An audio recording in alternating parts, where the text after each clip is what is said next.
Hello, this is James Corbett of CorbettReport.com, and today I come here with a message for you.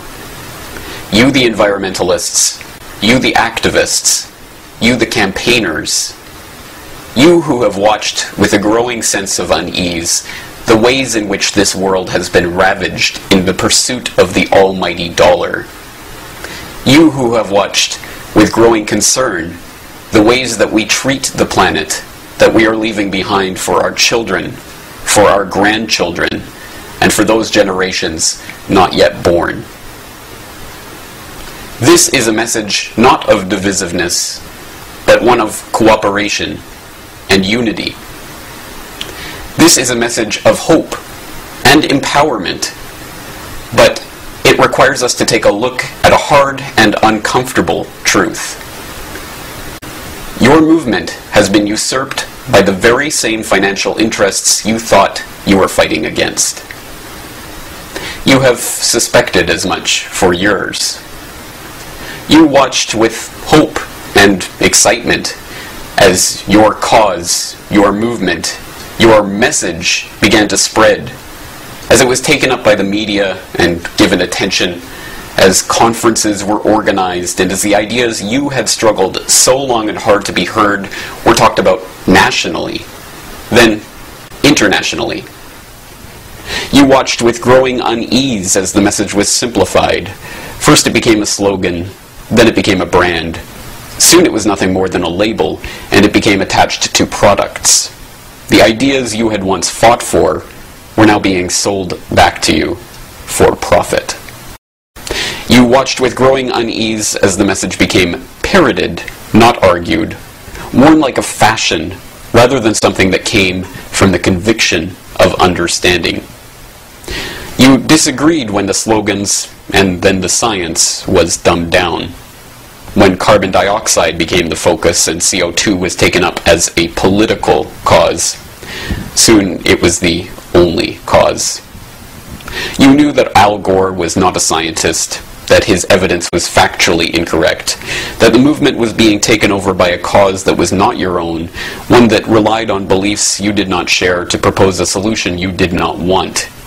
It began to reach a breaking point when you saw that the solution being proposed was not a solution at all, when they began to propose new taxes and new markets that would only serve to line their own pockets.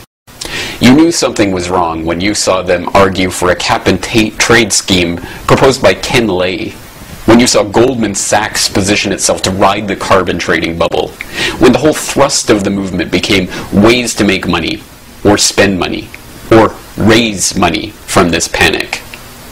Your movement had been hijacked. The realization came the first time you read the Club of Rome's 1991 book, The First Global Revolution, which says, "In searching for a common enemy against whom we can unite, we came up with the idea that pollution, the threat of global warming, water shortages, famine, and the like would fit the bill. In their totality and their interactions, these phenomena do constitute a common threat which must be confronted by everyone together. But in designating these dangers as the enemy, we fall into the trap which we have already warned readers about, namely mistaking symptoms for causes. All these dangers are caused by human intervention in natural processes, and it is only through changed attitudes and behavior that they can be overcome. The real enemy, then, is humanity itself." And when you looked at the Club of Rome's elite member roster, and when you learned about eugenics and the Rockefeller ties to the Kaiser Wilhelm Institute, and the practice of crypto-eugenics and the rise of the overpopulation fear-mongering and the call by elitist after elitist after elitist to cull the world population.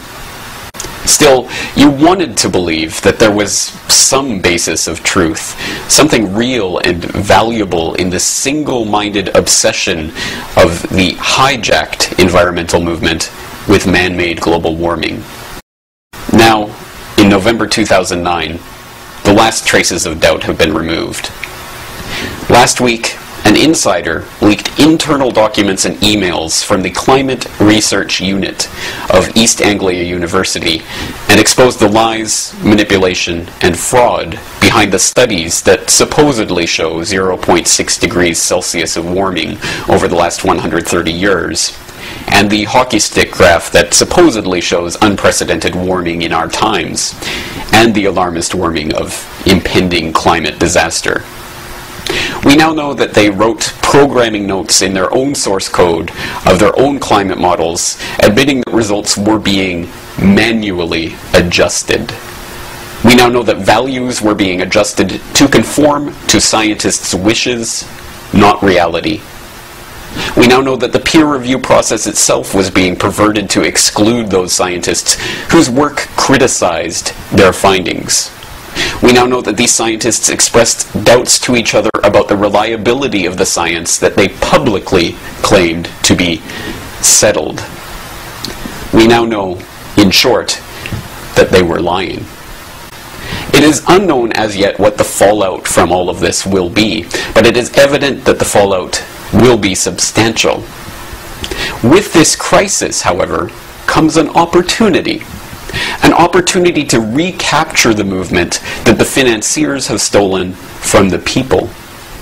Together, we can demand a full and independent investigation into all of the researchers whose work was implicated in the Climate Research Unit affair.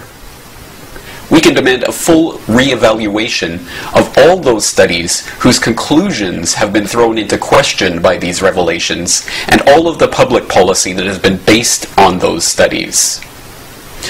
We can establish new standards of transparency for scientists whose work is taxpayer-funded and/or whose work affects public policy, so that everyone has full and equal access to the data used to calculate results, and all of the source code used in all of the programs used to model that data. In other words, we can reaffirm that no cause is worth supporting that requires deception for its propagation. Even more importantly, we can take back the environmental movement.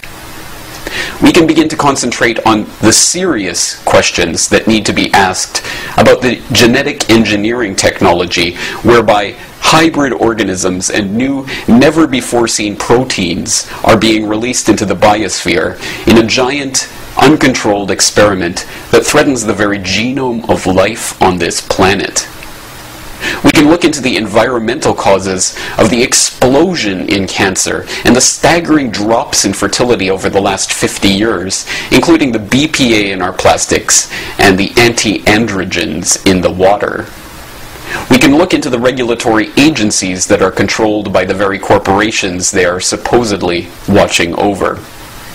We can begin focusing on depleted uranium and the dumping of toxic waste into the rivers, and all of the issues that we once knew were part of the mandate of the real environmental movement. Or we can, as some have, descend into petty partisan politics. We can decide that lies are okay if they support our side. We can defend the reprehensible actions of the CRU researchers and rally around the green flag that has long since been captured by the enemy.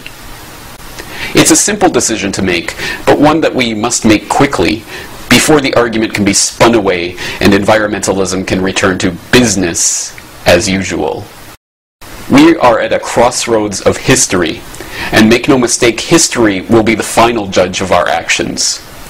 So I leave you today with a simple question. Which side of history do you want to be on? For the Corbett Report, this is James Corbett in Western Japan.